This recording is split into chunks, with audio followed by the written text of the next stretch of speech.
আল্লাহ এবং তার রসুলকে সন্দেহ ছাড়া বিশ্বাস করে। 2 নাম্বার, জান মাল নিয়ে আল্লাহর রাস্তায় জিহাদ করে, লড়াই করে। 3 নাম্বার, আল্লাহর জিকির করা হলে তাদের অন্তর প্রকম্পিত হয়। 4 নাম্বার, আল্লাহর কোরআনের আয়াত তেলাওয়াত করা হলে তাদের ঈমান বেড়ে যায়। 5 নাম্বার, তারা আল্লাহর উপর ভরসা করে। 6 নাম্বার, তারা নামাজ কায়েম করে। নামাজ কায়েম কাকে বলে এটা বলছি আমি। 7 নাম্বার, আমার দেয়া রিজিক থেকে আমার যে খাত আছে সদকা বা বিভিন্ন জায়গায় তারা দান করে। 8 নাম্বার, সূরা তাওবা 71 নম্বর আয়াতে আসছে, মুমিন মুমিনের সহযোগী। 9 নাম্বার, মুমিন নেক কাজের আদেশ করে। 10 নাম্বার, অসৎ কাজ থেকে নিষেধ করে। 11 নাম্বার, আল্লাহ এবং তার রসুলের আনুগত্য করে। এরপর সূরা মুমিনুনের 1 থেকে 9 নম্বর আয়াতে, সেখান থেকে আমরা যাই। 12 নাম্বার, যারা একাগ্র চিত্তে নামাজ আদায় করে। 13 নাম্বার, যারা অনর্থক কথা কাজ এড়িয়ে চলে। 14 নাম্বার, যারা যাকাত আদায় করে। 15 নাম্বার, যারা লজ্জাস্থান হেফাজত করে। 16 নাম্বার, যারা আমানত রক্ষা করে। 17 নাম্বার, যারা ওয়াদা রক্ষা করে। 18 নাম্বার, যারা নামাজের প্রতি যত্নবান। যত্ন কাকে বলে? যত গুরুত্ব দেওয়া যায় এটা বলেছিলাম। 19 নাম্বার, সূরা নূরের 51 নম্বর আয়াত থেকে আমরা জেনেছিলাম মুমিনরা কোরআন হাদিসের কোনো ফয়সালা শুনলে বলে শুনলাম মানলাম। 20 নাম্বার, মুমিনরা জিহাদের ময়দানে থাকলে আমির সাহেবের অনুমতি ছাড়া তারা কোথাও যাবে না। এই 20টি বৈশিষ্ট্য আমরা মুমিনদের সম্পর্কে জানলাম। আল্লাহ তাআলা আমাদেরকে এই বৈশিষ্ট্যগুলো আমাদের মধ্যেও যেন অর্জন করে, এই বৈশিষ্ট্য মণ্ডিত হতে পারি, আল্লাহ তৌফিক দান করেন, আমিন। 20টি বৈশিষ্ট্য সম্পর্কে আলোচনা করা হবে মুমিনের। 1 নম্বর বৈশিষ্ট্য, সন্দেহ ছাড়া মুমিন আল্লাহ এবং তার রাসূলকে বিশ্বাস করে। 2 নম্বর বৈশিষ্ট্য, জান মাল নিয়ে আল্লাহর রাস্তায় জিহাদ করে। 3 নম্বর বৈশিষ্ট্য, মুমিনের সামনে জিকির করা হলে তার অন্তর প্রকম্পিত হয়। 4 নাম্বার, মুমিনের সামনে কোরআন তেলাওয়াত করলে তাদের ঈমান বৃদ্ধি পায়। 5 নম্বর, মুমিন আল্লাহর উপর ভরসা করে। 6 নম্বর, মুমিন নামাজ কায়েম করে। 7 নম্বর, মুমিন আল্লাহর দেওয়া সম্পদ থেকে আল্লাহর পথে খরচ করে। 8 নম্বর, মুমিন একে অপরের সহযোগী। 9 নম্বর, মুমিন সৎ কাজের আদেশ করে। 10 নম্বর, মুমিন অসৎ কাজ থেকে নিষেধ করে।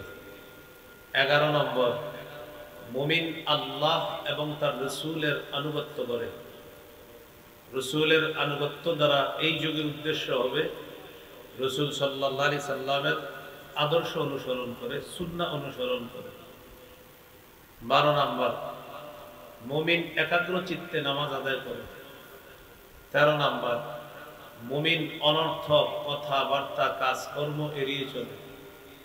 14 নম্বর, মুমিন যাকাত আদায় করে। 15 নম্বর, মুমিন লজ্জাস্থান হেফাজত করে। 16 নম্বর, মুমিন আমানত রক্ষা করে। 17 নম্বর, মুমিন ওয়াদা পুরা করে। 18 নম্বর, মুমিন নামাজের প্রতি যত্নবান, যত্ন সহকারে নামাজ আদায় করে। 19 নম্বর, মুমিন আল্লাহ এবং তার রাসূলের কোনো কথা শুনলে বলে শুনলাম, মেনে নিলাম। 20 নম্বর, মুমিন আল্লাহ এবং তার রাসূলের প্রতি বিশ্বাস রাখে, পাশাপাশি সমষ্টিগত কোনো কাজে যখন মুমিন নবীর সাথে থাকে, নবীর অনুমতি ছাড়া কোথাও যায় না। এই যুগে উদ্দেশ্য হবে মুমিন যখন কোনো আমিরের আনুগত্যে কোনো দলের সাথে থাকে, আমিরের অনুমতি ছাড়া দল ত্যাগ করে কোথাও যায় না। এই 20টি নির্বাচিত বৈশিষ্ট্য আলোচনা করা হবে। আল্লাহ আমাদেরকে মন দিয়ে কথাগুলো শোনার তৌফিক দান করুন। 1 নম্বর, 2 নম্বর বৈশিষ্ট্য। 1 নম্বর বৈশিষ্ট্য হলো সন্দেহ ছাড়া আল্লাহ এবং তার রাসূলকে বিশ্বাস করে।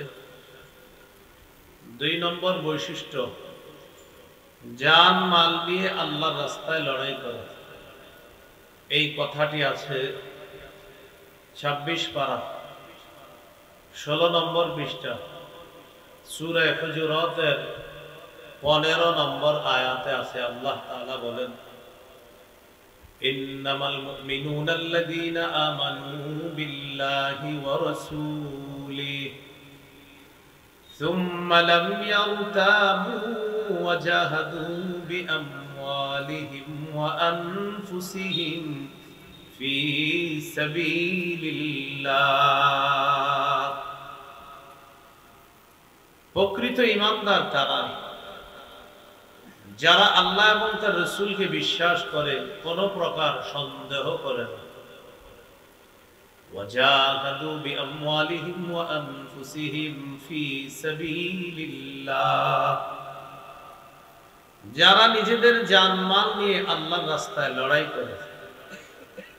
এই আয়াতে দুটি বৈশিষ্ট্য পেয়ে গেলাম। সন্দেহ ছাড়া আল্লাহকেও বিশ্বাস করে, রাসূলকে বিশ্বাস করে, আল্লাহর রাস্তায় জানমাল নিয়ে লড়াই করে। আল্লাহ আমাদেরকে এমন খাঁটি মুমিন হওয়ার তৌফিক দান করেন। এবার আমরা সূরা আনফালের 2-3 নম্বর আয়াত থেকে আরো 5টি বৈশিষ্ট্য জানব। আগের 2টি আর 5টি, মোট হলো 7টি। আল্লাহ তাআলা বলেন, ইকু দিয়েন না মাইকম্যান ভাই, কোথায় ইকু দিয়েন না। ইন্নামাল মুমিনুনা আল্লাযীনা ইযা যুকিরাল্লাহ, মুমিন তারা যাদের সামনে যখন আল্লাহর জিকির করা হয়, ওয়াজিলাত কুলুবুহুম, তখন তাদের অন্তর প্রকম্পিত হয়।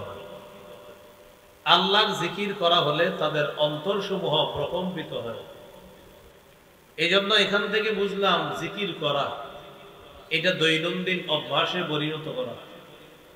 অন্যরা জিকির করলে শুনতে হবে, নিজেও জিকির করতে হবে।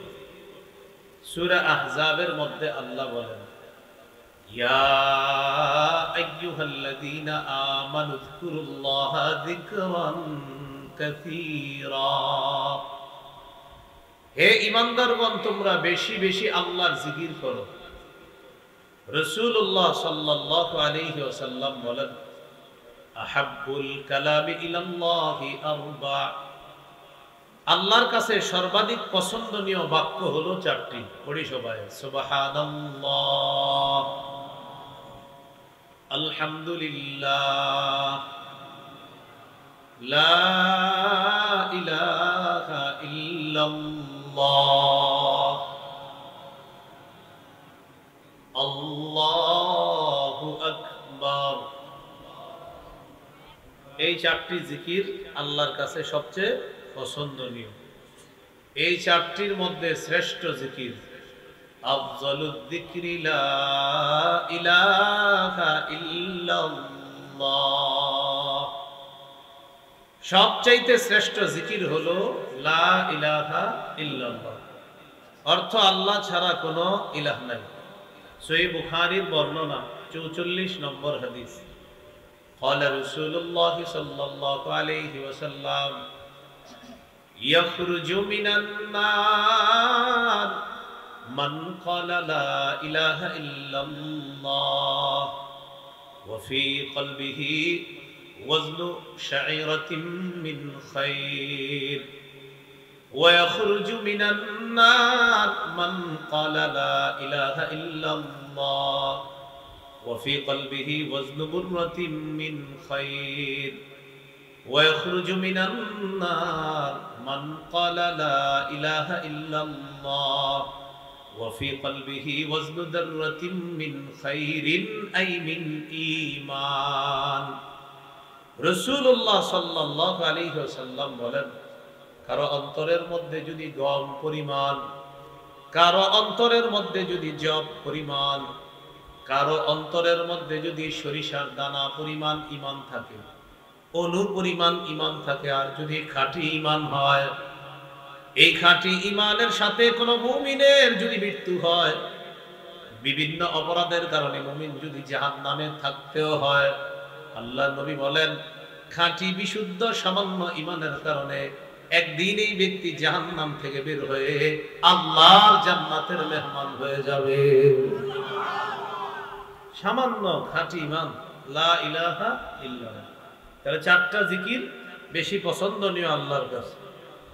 এই চারটার মধ্যে শ্রেষ্ঠ জিকির লা ইলাহা ইল্লাল্লাহ, সবচেয়ে ফজিলতপূর্ণ জিকির।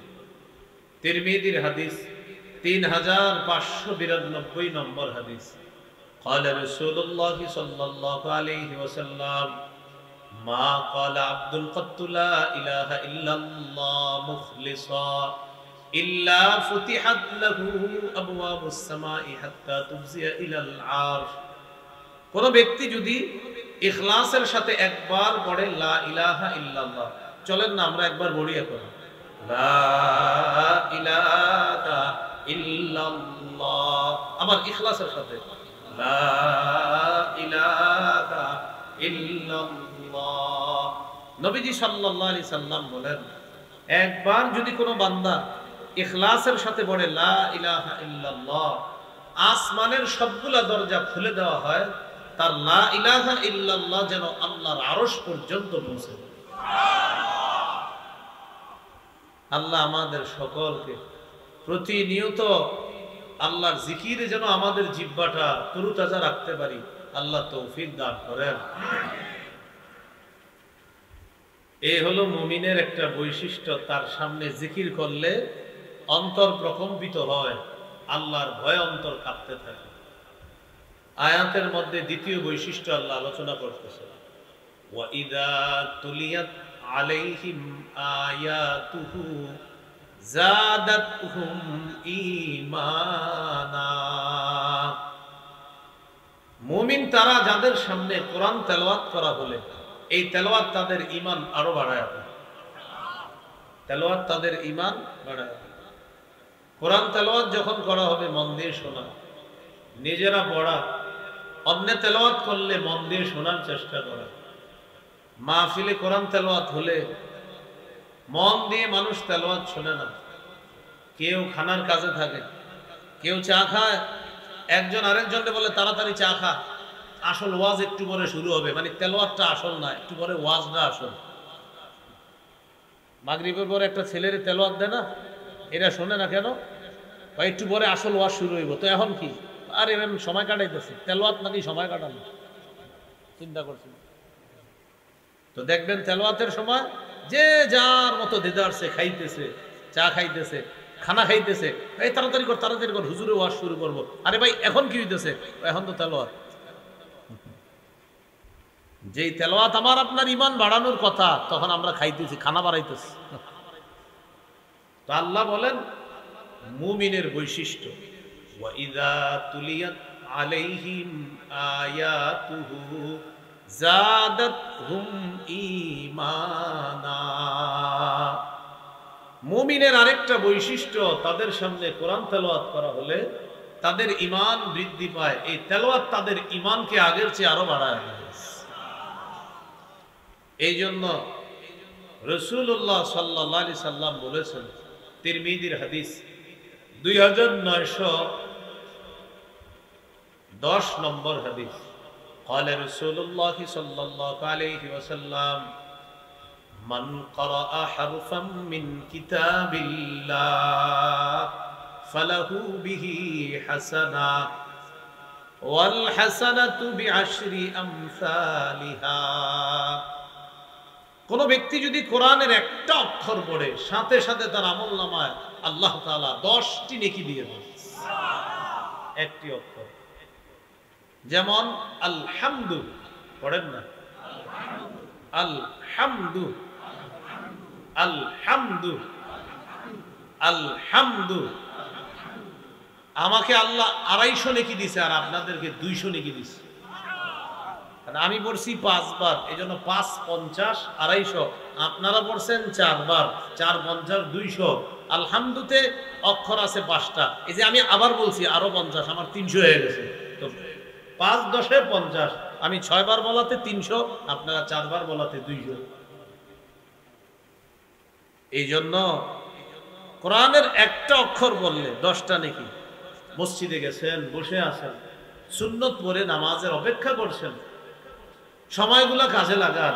পাবেন না, বড়ই পাতার গরম পানিটা যখন মাথার উপর দিয়ে যাবে শেষ। আপনি মসজিদে বসে আছেন, সুন্নত পড়ার পর ঘড়িতে তাকিয়ে দেখেন এখনো 10 মিনিট জামাতের বাকি। সামনে থেকে কোরআন টানেন, খুলেন, যেই সূরাগুলো আপনি ভালোভাবে পারেন ওইগুলো আপনি পড়েন। হুজুর পইরা শেষ, আবার পড়বো, আবার পড়েন, আবার শেষ, আবার পড়েন, পড়তে থাকেন। আপনি একটা অক্ষর 10টা নোট। আরেকজনকে আপনি শিখাইতেছেন নাকি? এই জন্য মসজিদ ভিত্তিক সকালের বক্তব্যটা গুরুত্ব দিতে হবে, আগের চেয়ে আরো বেশি গুরুত্ব দিতে হবে। এই এলাকার আয়োজক যারা, এলাকাবাসী, যুব সমাজ, আপনাদেরকে হাতে পায়ে ধরে বলবো, বগাদি, কান্দাপাড়া, লালুরকান্দি যুব সমাজ, আপনারা মসজিদ ভিত্তিক সকালের যে বক্তব্যটা, এটা খুব বেশি গুরুত্ব দেন। আমাদের দেশ থেকে এই ঐতিহ্য আস্তে আস্তে হারিয়ে যাচ্ছে। মাইকে সকালবেলা হুজুর বলতে হয়, মক্তবের ছাত্রছাত্রীরা তোমরা মক্তবে চলে আসো। এটা এখন হুজুর বইলেও নিতে পারতেছে না বাচ্চাগুলাকে। আগে 250-300 ছাত্রছাত্রী সকালবেলা মক্তবে হয়ে যেত, 10 জন 5 জন এখন মক্তবের ছাত্রছাত্রী। এটা উম্মত ধ্বংস করার নীল নকশা। মসজিদ ভিত্তিক মক্তবগুলা যদি গুরুত্ব না দেওয়া হয়, মানুষ নাস্তিক হতে সময় লাগবে না। এটার গুরুত্ব যত বাড়বে, মুসলমানের সন্তানগুলা নাস্তিকতা থেকে তত ফিরে আসবে। কারণ সকালের ওই শিক্ষাটা সারা জীবন থাকে। এই এলাকার মাস্টার্স পার যারা, ওদেরকে জিজ্ঞাসা করেন, ভাই বক্তব্য পড়ছেন কার কাছে? বলে আমার অমুক হুজুরের কাছে। অনেক শ্রদ্ধার সাথে বলে মাস্টার্স পাস, কিন্তু বলে ওই হুজুরের কাছে পড়ছি। বক্তব্যে পড়ছে যে হুজুরের কাছে। শাইখুল হাদিসে এলাকার জিজ্ঞাসা করেন, কায়দা পড়ছেন কার কাছে? শ্রদ্ধার সাথে বলে আমগো মসজিদের ইমাম সাহেবের কাছে। খুব শ্রদ্ধার সাথে বলে। কিন্তু এই ঐতিহ্য হারিয়ে যাচ্ছে। সকালের বক্তব্যটা গুরুত্ব দেয়। মাশাআল্লাহ, বক্তব্য সামনে থাকলে হবে না, ছাত্র থাকতে হবে, বাড়াইতে হবে। বলে ইনশাআল্লাহ। তিরমিজির হাদিস, 2909 নম্বর হাদিস। قال رسول الله صلى الله عليه وسلم خيركم من تعلم القرآن وعلمه। রাসূলুল্লাহ সাল্লাল্লাহু আলাইহি ওয়াসাল্লাম বলেন, তোমাদের মধ্যে সর্বোত্তম ওই ব্যক্তি যে কোরআন পড়ে অন্যকে পড়ায়। আমি নবী তাকে সর্বোত্তম মানুষ বলে ঘোষণা করলাম। আল্লাহ আমাদেরকে কোরআনের সাথে খুব বেশি লেগে থাকার তৌফিক দান করেন। 7 দিনে 1 খতম পড়েন, 3 দিনে 1 খতম পড়েন, 10 দিনে 1 খতম, 30 দিনে 1 খতম, না পারেন 40 দিনে 1 খতম পড়েন। রাসূলুল্লাহ সাল্লাল্লাহু আলাইহি সাল্লাম বলেন, ইকরাইল কুরআনা ফি 40, 40 দিনে অন্তত 1 খতম কোরআন পড়ো। সকালবেলা এলাকায় হেঁটে দেখেন, ঘরগুলোতে এখন কোরআনের আওয়াজ হয় না। এই কোরবানির ছুটিতে, বন্ধে আমি আমাদের এলাকায় প্রত্যেকদিন ফজরের পরে আমি হাঁটছি। হাঁটার পরে আমি বুঝতে পারলাম পুরো এলাকাবাসী ঘুমাইতেছে ফজরের পরে। পুরো এলাকা ঘুমাচ্ছে ফজরের পরে, পুরো এলাকা ঘুমাইতেছে ফজরের পরে। বুঝাই যাচ্ছে এলাকাবাসী ঘুমাইতেছে। 8টা 9টায় তাদের সকাল শুরু হবে। হয়তো কেউ ফজর পড়ছে, ফজর পড়ার সাথে সাথে আবার ঘুমায় গেছে, কোরআন পড়ে নেই। কিন্তু আপনি 20-30 বছর আগের বাংলাদেশে যান, সকালবেলা চিপা দিয়ে হাঁটবেন, এক ঘর থেকে কোরআনের আওয়াজ পাবেন। আরেকটু সামনে যান, আরেক ঘরের এক মুরব্বী বৈশা কোরআন পড়তেছে। আরেকটু সামনে যান, কাছারি কয় আমাদের দেশে, হয়তো আপনাদের দিকেও কাছারি বলে, ওই ঘরগুলাতে ওস্তাদরা বৈশা বৈশা বাচ্চাদেরকে পড়াইতেছে, কোরআনের আওয়াজ আসতেছে। তো এখন ফজরের পরের অবস্থা, আপনি কালকে সকালে হাঁটেন, দেখবেন পুরো এলাকা নীরব। মুমিনের 2 নাম্বার বৈশিষ্ট্য, কোরআন তেলাওয়াতে তার ঈমান বাড়ে। প্রিয় ভাইয়েরা, কোরআন ধরেন, সকালবেলা ফজর দিয়ে শুরু করেন, ফজরের পর 1টা পৃষ্ঠা হলেও কোরআন তেলাওয়াত করেন। হাতে পায়ে ধরে বলি 1টা পৃষ্ঠা কোরআন তেলাওয়াত করেন। কোরআনের সাথে মহব্বত তৈরি করেন, কোরআনের সাথে ভালোবাসা তৈরি করেন। এ হলো 2 নাম্বার বৈশিষ্ট্য। 3 নাম্বার বৈশিষ্ট্য, ওয়া আলা রাব্বিহিম ইয়াতাওয়াক্কালুন। মুমিন আল্লাহর উপর ভরসা করে। ভরসা কাকে বলে? ঘরে বসে থেকে কোনো চাকরি বাকরি না করে মাস শেষে চিন্তা করবেন পকেটে টাকা আসবে, এটার নাম ভরসা না। ইমাম সাহেবের কাছে বললেন, হুজুর আমার যেন 10,000 টাকা হয়, দোয়া করেন। তো হুজুর খালি দোয়া করে। 10 দিন পরে এসে কই কই টাকা তো আমার আসে না পকেটে। হুজুর কয়, আপনি দোয়া চায় কি করছেন? কিছু করছেন নি? না, আমি তো দোয়া চাই ঘরে বসে রয়েছি, আপনি দোয়া করবেন যেন টাকা হিসাব হবে, আর আমি তো ভরসা করছি। নবীজি বলেন, ভরসা এটাকে বলা হয় না। ওটের ঘোড়ার গলা থেকে তুমি রশি খুলে দিলা, গরুর গলা থেকে, ছাগলের গলা থেকে রশি খুলে দিয়া তুমি বললা আল্লাহ ভরসা, আমার গরু হারাবে না, আমার ঘোড়া হারাবে না, আমার ওট হারাবে না। নবী বলেন, এটার নাম ভরসা না। ওট বাঁধতে হবে, ঘোড়া বাঁধতে হবে, গরু বাঁধতে হবে, ছাগল বাঁধতে হবে। গরুর ঘরে গরুকে রাইখা, গরু ঘরের দরজাটা আল্লাহর নাম নিয়ে বন্ধ করে সর্বাধিক যত প্রস্তুতি আছে, এই সর্বোচ্চ প্রস্তুতি গ্রহণ করার পর আপনি সেফটি নিরাপত্তা দেওয়ার পর এবার বলবেন আল্লাহ ভরসা, ইনশাল্লাহ কিচ্ছু হবে না। নবীজি বলেন, এটাকে তাওয়াক্কুল বলে, এটাকে ভরসা বলে। তুমি 100-100 চেষ্টা করবা, এরপর বলবা ইনশাল্লাহ আল্লাহ ভরসা, কিচ্ছু হবে না, আল্লাহ তোমাকে সাহায্য করবে। আমরা কি করি? চাকরি না করে বলতেছি কই টাকা তো আসে না। কাজ করতে হবে, আল্লাহ সেখানে বরকত দান করে। নবীজি তাওয়াক্কুল শিখাইয়া দিচ্ছে সাহাবীকে যে না, বাঁধতে হবে। তুমি তোমার পশুটা বেঁধে এরপর এটাকে সর্বাধিক সর্বোচ্চ গুরুত্ব সহকারে যত্ন নেওয়ার পর বলবা আল্লাহ ভরসা, ইনশাল্লাহ আমার পশুর কিচ্ছু হবে না। তখন আল্লাহ তোমাকে সাহায্য করবে। এটার নাম তাওয়াক্কুল, এটার নাম ভরসা। তাহলে তিনটা হলো জিকির, তেলাওয়াত, তাওয়াক্কুল। জিকির, তেলাওয়াত, তাওয়াক্কুল। এরপরে 4 নাম্বার বৈশিষ্ট্য বলতেছে, আল্লাযীনা ইউকিমুনাস সালাতা, যারা নামাজ কায়েম করে, নামাজ প্রতিষ্ঠিত করে। নামাজ কায়েম করা কি জিনিস?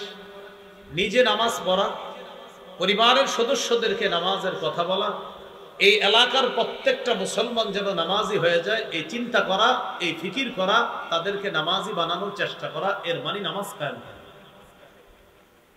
আপনি একা একা নামাজ পড়লেন, ইমাম সাহেব বলল আপনার বিবি এশার নামাজ পড়ছে, কার বললেন না? না, আর বললেন না মানে আপনি তাকে এশার কথা বলতে হবে। কে? দাদা মসজিদে আসছে, আসসালামু আলাইকুম, আপনার নাতিনি দেখি না, আর বললেন না, শেষ হয়ে গেছে, ওই তাল গাছের নিচে বৈশা খেলতেছে।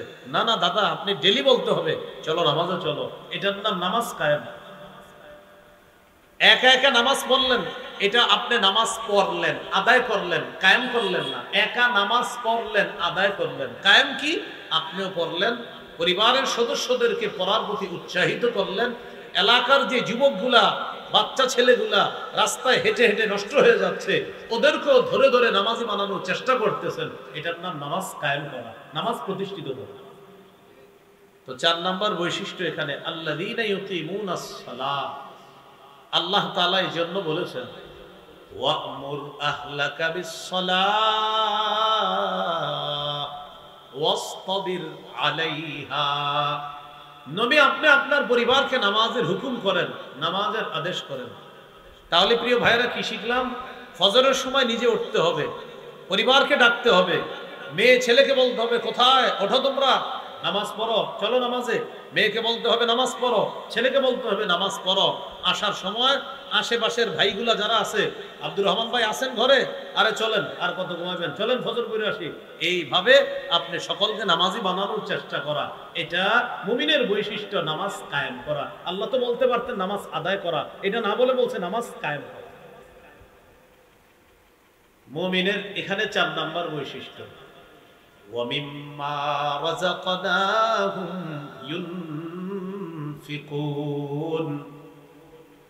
আমার দেয়া রিজিক থেকে তারা আমার পথে খরচ করে, সঠিক জায়গায় তারা দান সদকা করে। এটা হলো এই আয়াতের 5 নাম্বার মুমিনের বৈশিষ্ট্য। তাহলে সূরা হুজুরাতের 15 নাম্বার আয়াতে জানলাম 2টা, সন্দেহ ছাড়া আল্লাহ আর তার রাসূলকে বিশ্বাস করে, জানমাল দিয়ে আল্লাহ রাস্তায় লড়াই করে, হলো 2টা। আর সূরা আনফালের 2-3 নম্বর আয়াতে জানলাম 5টা। তাহলে আগের 2টা আর এই 5টা, কয়টা হলো? 7টা। এবার সূরা তাওবায় চলে যাই, 71 নম্বর আয়াত। সূরা তাওবার 71 নম্বর আয়াত থেকে আমরা, আয়াতে আছে 6টা কথা, বাকি আমরা নিব 4টা, কারণ এই 6টার মধ্যে 2টা আগে চলে আসছে। 2টা ওই সূরা আনফালে একটা আসছে, আর সূরা মুমিনুনে আরেকটা আসবে। এই জন্য এই 2টা আমরা এখান থেকে নিব না, আমরা নিব 4টা 6টা থেকে। আল্লাহ তাআলা বলেন ওয়াল মুমিনুনা ওয়াল মুমিনাতু বা'দুহুম আউলিয়াউ বা'দ। আল্লাহ বলেন মুমিন নারী পুরুষ একে অপরের সহযোগী। এটা হলো একটা বৈশিষ্ট্য। ইয়ামুরুনা বিল মা'রুফ, তারা সৎ কাজের আদেশ করে। ওয়া ইয়ানহাউনা আনিল মুনকার, তারা অসৎ কাজ থেকে নিষেধ করে। ওয়া ইউকিমুনাস সালাহ, তারা নামাজ কায়েম করে। নামাজ কায়েম আগে গেছে না? হ্যাঁ, নামাজ কায়েম তো আগে গেছে। ওয়া ইউতুনাজ যাকাত, তারা যাকাত আদায় করে। যাকাত আদায়ের ব্যাপারটা আমরা সূরা মুমিনুন থেকে জানব। এরপরে আল্লাহ বলেন ওয়া ইউতিউনাল্লাহা ওয়া রাসূলা, যারা বন্ধুরা কালকে দেখা হবে আবার। গুড নাইট, ঘুমায় গেছে। হযরতে ফজর পড়েন ঠিক। এদিক দিয়ে এশাও পড়ে নাই, ওই এশা ইবলিস বুঝাইছে দেরি করে বললেও হবে। আর এদিক দিয়ে ফজরও শেষ। এবার সকাল 10টায় উঠছেন, ইন্না লিল্লাহ, এশাও গেল ফজরও গেল। কোন দুই নামাজ জানি মুনাফিকের কাছে ভারী। আল্লাহ আমাদের সকলকে এশা ফজর সহ 5 ওয়াক্ত নামাজে গুরুত্ব সহকারে পড়ার তৌফিক দান করুন। রাসূলুল্লাহ সাল্লাল্লাহু আলাইহি সাল্লাম বলেন বাশশিরিল মাশাঈনা ফিজ যুলামি ইলাল মাসাজিদ বিন-নূরিত তাবি ইয়াউমাল কিয়ামাহ, যারা অন্ধকারে হেঁটে মসজিদে যায়, যারা অন্ধকারে হেঁটে মসজিদে যায়। এশার নামাজে অন্ধকার হয়, ফজরে অন্ধকার হয়, এই তো, আর তো অন্ধকার হয় না। যারা অন্ধকারে হেঁটে মসজিদে যায় তাদেরকে কিয়ামতের ময়দানে পরিপূর্ণ নূরের সুসংবাদ দিয়ে দেয়। তো আল্লাহ তাআলা বললেন সফল মুমিন তারা আল্লাযীনা হুম ফি সালাতিহিম খাশিউন, যারা নামাজে বিনয়ী একাগ্রতার সাথে যারা নামাজ পড়ে। বিপরীতে যারা নামাজে উদাসীনতা করে, অলসতা করে, তাদের জন্য আল্লাহ বলছে দুর্ভোগ, ধ্বংস তাদের জন্য। আরেকটা নামাজ আছে, ওই নামাজে আমরা অলসতা করি, এটা হলো আসরের নামাজ। বলেন কোন নামাজ? আসরের নামাজেও অলসতা করে। কি বল? খালি দেখে সূর্যটার দিকে, খালি দেখে কোথায়? সূর্যের দিকে দেখে। দেখতে দেখতে দেখতে, ও আচ্ছা সমস্যা, সূর্যের দিকে তাকায় বারবার। মানে এই করতে করতে সূর্যটা হলুদ বানায়।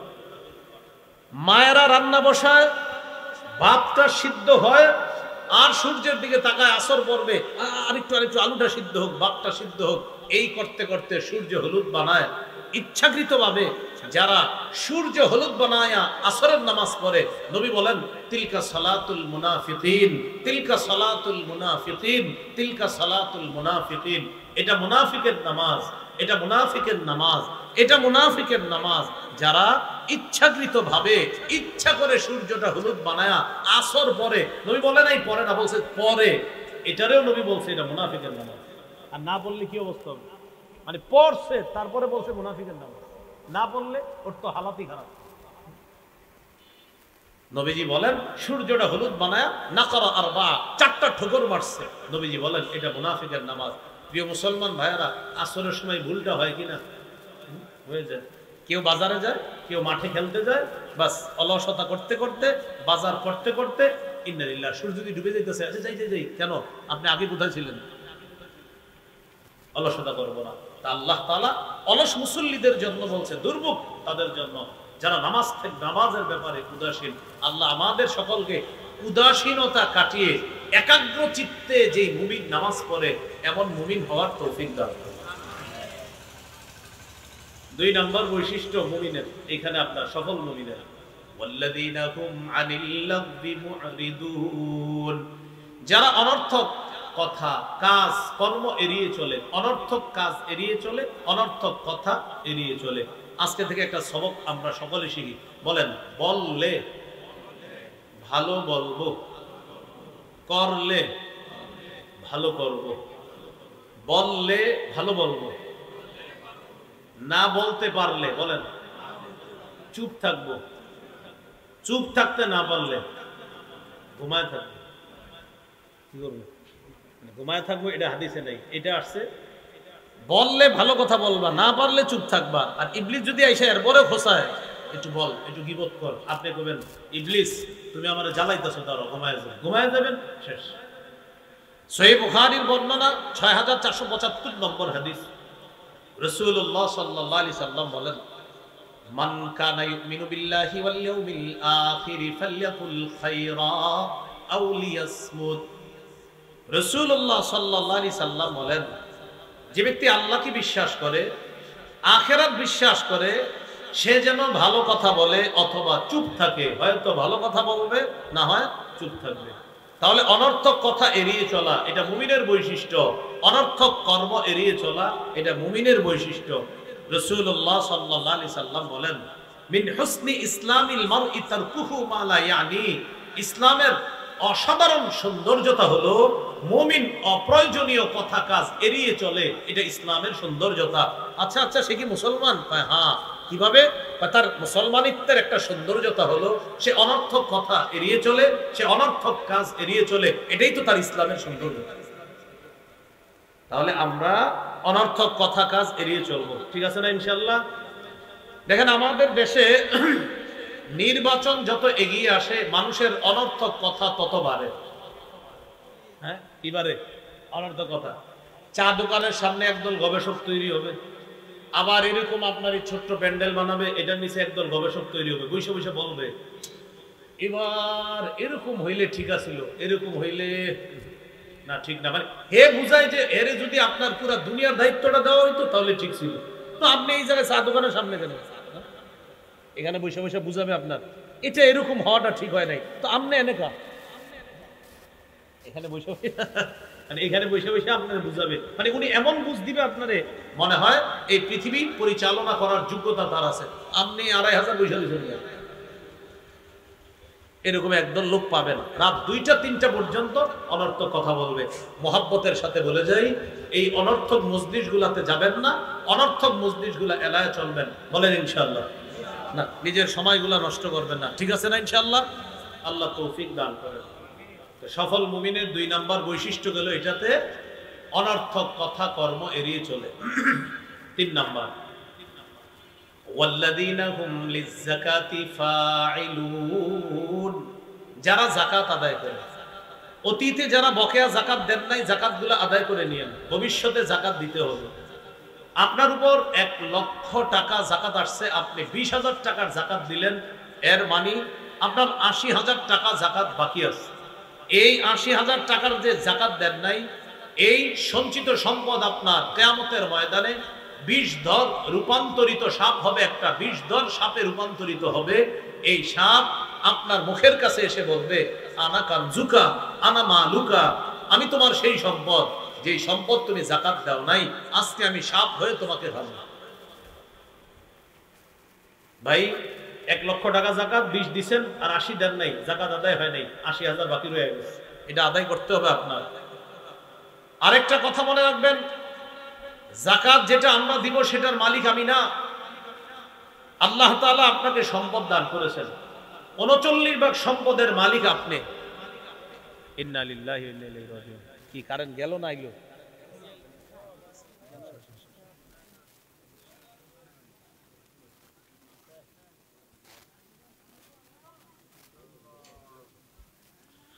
সবাই আস্তাগফিরুল্লাহ বলি, আস্তাগফিরুল্লাহ আস্তাগফিরুল্লাহ ইস্তিগফারে আল্লাহ সহজ করে দেন। আস্তাগফিরুল্লাহ বলি, আস্তাগফিরুল্লাহ।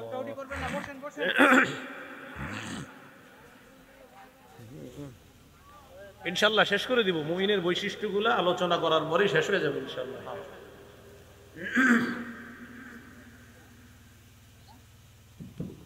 আলহামদুলিল্লাহ বলি সবাই।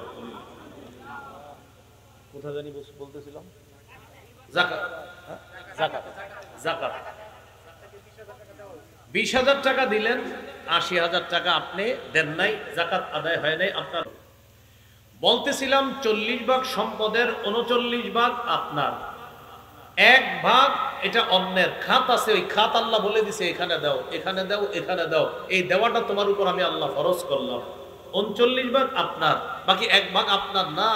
আল্লাহ আপনাকে দায়িত্ব দিছে, বান্দা এই 1 ভাগের দায়িত্ব তোমাকে দিলাম, এটা রাখো না, কিন্তু এটা এই জায়গায় পৌঁছে দেওয়া আমি আল্লাহ তোমার উপর ফরজ করে দিলাম, দিতেই হবে তোমার। এখন অনেকে যাকাত দিয়ে আবার কি করে জানেন? যাকাত দেওয়ার পরে বুঝায় যাকাত দিছি অমুক করে তমুক করে, এরকম করেন না। যাকাত দেওয়ার পরে শুকরিয়া আদায় করবেন যে আলহামদুলিল্লাহ আল্লাহ আমাকে যাকাত দেওয়ার মতো খাতগুলা চিনায়া দিছে, তাই দিতে পারছি। কেন? আল্লাহ যে দায়িত্বটা আমাকে দিছে এই দায়িত্ব আমি পালন করেছি।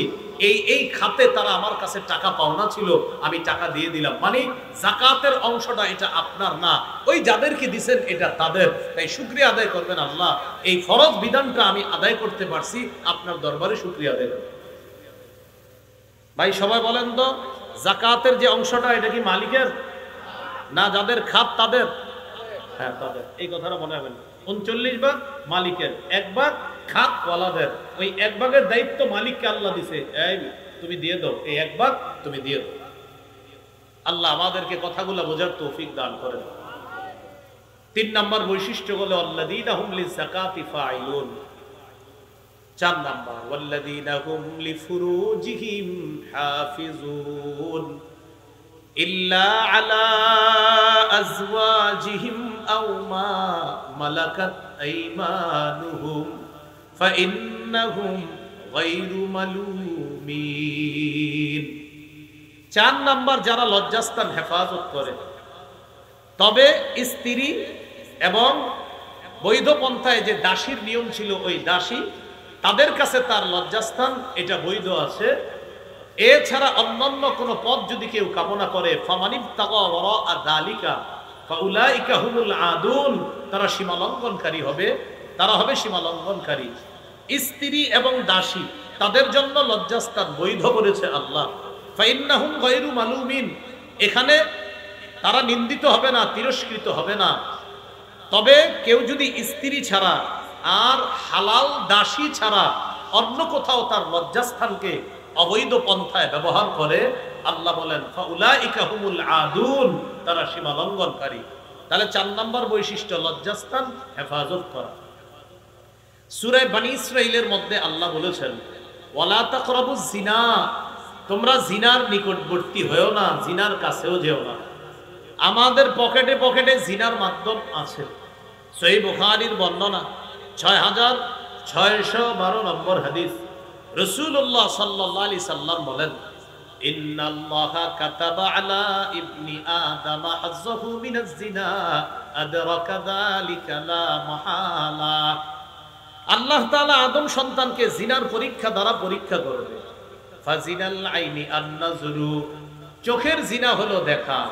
ওয়াজিনাল লিসানাল মানতিক, মুখের জিনা হলো কথা বলা। প্রিয় যুবক ভাইয়েরা, নিজের বুকে হাত রেখে নিজে নিজেরই জিজ্ঞাসা করেন, আপনার বাবা আরেক রুমে, আপনার মা আরেক রুমে, আপনি এই রুমে দরজাটা লাগানো আছে।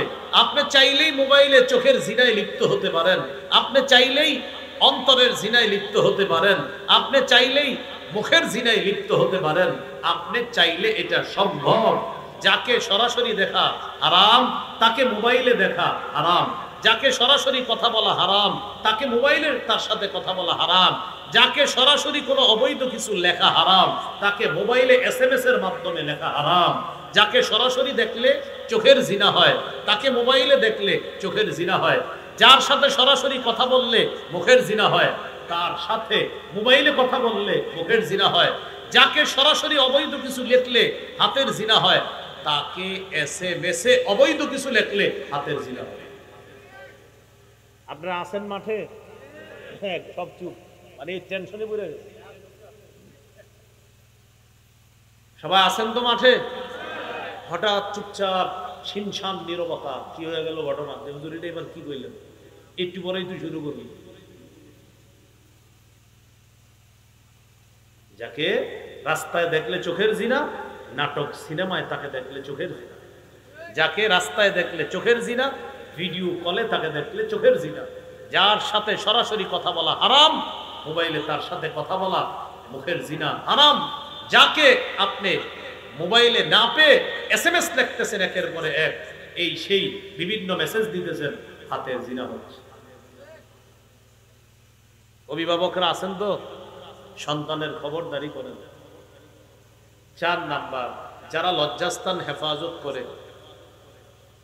5 নাম্বার ওয়াল্লাযীনা হুম লিআমানাতিহিম ওয়া আহদিহিম রাউন। 5 এবং 6 নাম্বার যারা আমানত রক্ষা করে এবং ওয়াদা পুরা করে। 5 নাম্বার যারা আমানত রক্ষা করে। 6 নাম্বার যারা ওয়াদা পুরা করে। আমানত কি জিনিস? সব যথাযথভাবে হওয়া আমানত, এটার উল্টাটা হওয়া আমানতের খেয়ানত। সব যথাযথভাবে হওয়া আমানত। এই দেশে একজন যোগ্য প্রেসিডেন্ট হওয়া এটাই দেশের জন্য আমানত। অযোগ্য কেউ বসা এটা খেয়ানত। এই দেশে যারা আল্লাহকে ভয় করে রাষ্ট্র পরিচালনায় তাদেরকে বসানো আমানত। যাদের মধ্যে জুলুম আর নির্যাতনের চিন্তা চেতনা আছে তাদেরকে বসানো খেয়ানত।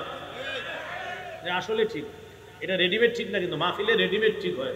এটা আসলে ঠিক, মানে মাহফিলে হুদায়ও ঠিক হয় অনেকে, কিন্তু এটা আসলে ঠিক। তাহলে যোগ্য ব্যক্তিকে যোগ্য জায়গায় বসানো আমানত, অযোগ্যকে সেখানে বসানো খেয়ানত। সহিহ বুখারীর বর্ণনা, এক ব্যক্তি রাসূল সাল্লাল্লাহু আলাইহি সাল্লামের কাছে আসে। নবীজি সাহাবীদের সামনে কথা বলতেছে। ওই মুহূর্তে এক গ্রাম্য ব্যক্তি আইসা বলে, হুজুর কিয়ামত কবে? মানে নবী কথা বলতেছে, নবীর কথার মাঝে আইসা বলতেছে, হুজুর কিয়ামত কবে? নবীজি কোনো জবাব দেন না। একটু পরে নবীজি বললেন, ওই ব্যক্তি কোথায় যে আমারে কিয়ামত সম্পর্কে জিজ্ঞাসা করছে? এই যে আমি। রাসূল সাল্লাল্লাহু আলাইহি সাল্লাম বললেন, ইদা দুইয়াতিল আমানা ফান্তাজিরিস সাআ, যখন আমানত নষ্ট করা হবে তখন কিয়ামতের অপেক্ষা করো। সাহাবী জিজ্ঞাসা করলেন, কাইফা ইদাআতুহা ইয়া রাসূলুল্লাহ, হুজুর আমানত কিভাবে নষ্ট করা হবে? নবীজি বললেন, ইদা উসনিদাল আমরু ইলা গায়রি আহলিহি, যখন অযোগ্য কোনো ব্যক্তিকে দায়িত্ব দেওয়া হবে, ফান্তাজিরিস সাআ, কিয়ামতের অপেক্ষা করবা। অযোগ্য ব্যক্তিকে দায়িত্ব দেওয়া এটাই খেয়ানত, আর তখনই কিয়ামতের অপেক্ষা। খালি ঠিক ঠিক কইতেছেন, তাহলে ভবিষ্যতে কি চিন্তা করতে হবে? চিন্তা করতে হবে, 1 নাম্বার চিন্তা, আল্লাহ মরণের আগে, কিয়ামতের আগে আমাদের এই দেশে যেন কোনো নারী শাসক না হয়, এটা 1 নাম্বার চিন্তা করতে হবে। 2 নাম্বার বলতে হবে, আল্লাহ আমাদের দেশে একজন যোগ্য ন্যায়পরায়ণ আদর্শ শাসক আপনি তৈরি করে দেন, যে শাসকের মৌলিক কাজ হবে 4টা আর মৌলিক বৈশিষ্ট্য হবে 10টা। মৌলিক কাজ হবে 4টা, মৌলিক বৈশিষ্ট্য হবে কয়টা? এই ওয়াজ আমি করছি ওই কোথায় জানি ওইদিকে, অতএব আজকে আর এটা হবে না। এটা কিন্তু করছি আপনাদের 2500।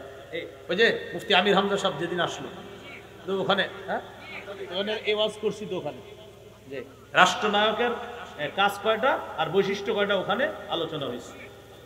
তো যাই হোক, আমরা বলছিলাম কি, যোগ্য ব্যক্তিকে অযোগ্য জায়গায়, অযোগ্য ব্যক্তিকে যোগ্যতার জায়গায় যদি বসায় দেওয়া হয়, যোগ্যতার আসনে যদি অযোগ্য কাউকে বসায় দেওয়া হয়, কিয়ামতের অপেক্ষা করে। এই জন্য আমাদের বাংলাদেশটা নিয়ে আমরা যেন সুন্দর চিন্তা করি, পুরুষ চিন্তা করা, পুরুষ শাসিত চিন্তা করা। বলেন ইনশাআল্লাহ। এই গেল 6, আপনার এই আয়াতে 5 এবং 6 নম্বর বৈশিষ্ট্য। 5 হলো আমানত রক্ষা করা, 6 নম্বর ওয়াদা পুরা করা। রাসূলুল্লাহ সাল্লাল্লাহু আলাইহি সাল্লাম বলেন, আয়াতুল মুনাফিকি সালাস, মুনাফিকের বিশেষ 3টি আলামত হলো, ইজা হাদ্দাসা কাযাবা। মুনাফিকের অনেকগুলো আলামত আছে, তো এই হাদিসে বলছে 3টা। সে কথা বললে মিথ্যা কথা বলে, ওয়া ইযা ওয়াদা আখলাফা, সে ওয়াদা করলে খেলাফ করে, ওয়া ইযা তুমিনা খানা, তার কাছে আমানত রাখলে খেয়ানত করে। কথা বললে মিথ্যা বলে, ওয়াদা করলে খেলাফ করে, আর আমানত রাখলে খেয়ানত করে। অন্য হাদিসে আরেকটা আসছে, ওয়া ইযা খাসামা ফাজারা, মুনাফিক যদি কারোর সাথে ঝগড়া করে অশ্লীল কথা বলে মুখ দিয়ে, মানে 2 জন ঝগড়া হইতেই পারে, খালি অশ্লীল কথা বলে, খালি অশ্লীল কথা বলে, এটা মুনাফিকের আলামত। আল্লাহ আমাদের সকলকে আমানত এবং ওয়াদা রক্ষা করা, পুরা করার তৌফিক দান করেন। এই আয়াতের সফল মুমিনের 7 নম্বর বৈশিষ্ট্য, ওয়াল্লাযীনা হুম আলা সালাওয়াতিহিম ইউহাফিজুন, যারা তাদের নামাজের প্রতি যত্নবান। নামাজের প্রতি যত্নবান কেমন? এশার নামাজ পড়ে বাসায় গেছে, অ্যালার্ম দিছে ঘড়িতে।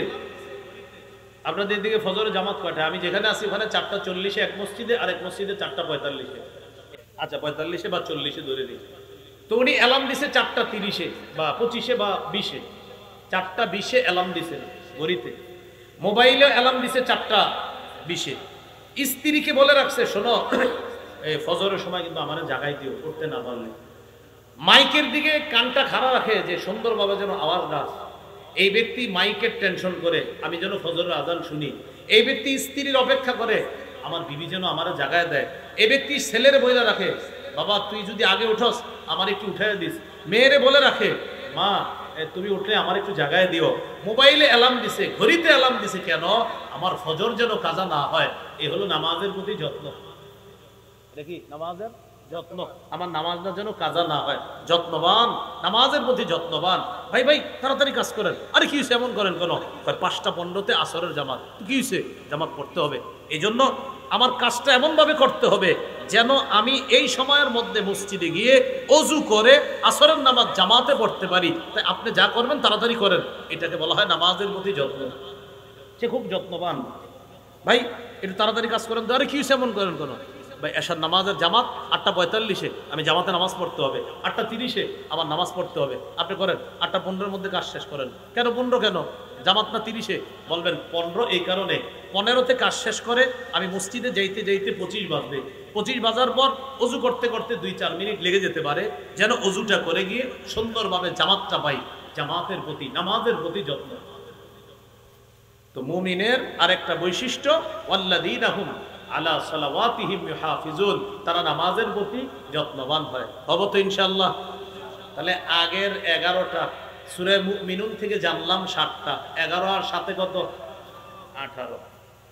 এবার আরেকটা জানি চলেন। সূরা নূর 51 নম্বর আয়াত আল্লাহ তাআলা বলেন ইন্নামা কানা কাউলাল মুমিনিনা ইযা দুউ ইলাল্লাহ ওয়া রাসূলিহি লিয়াহকুমা বাইনাহুম আন ইয়াকুলু সামি'না ওয়া আতা'না।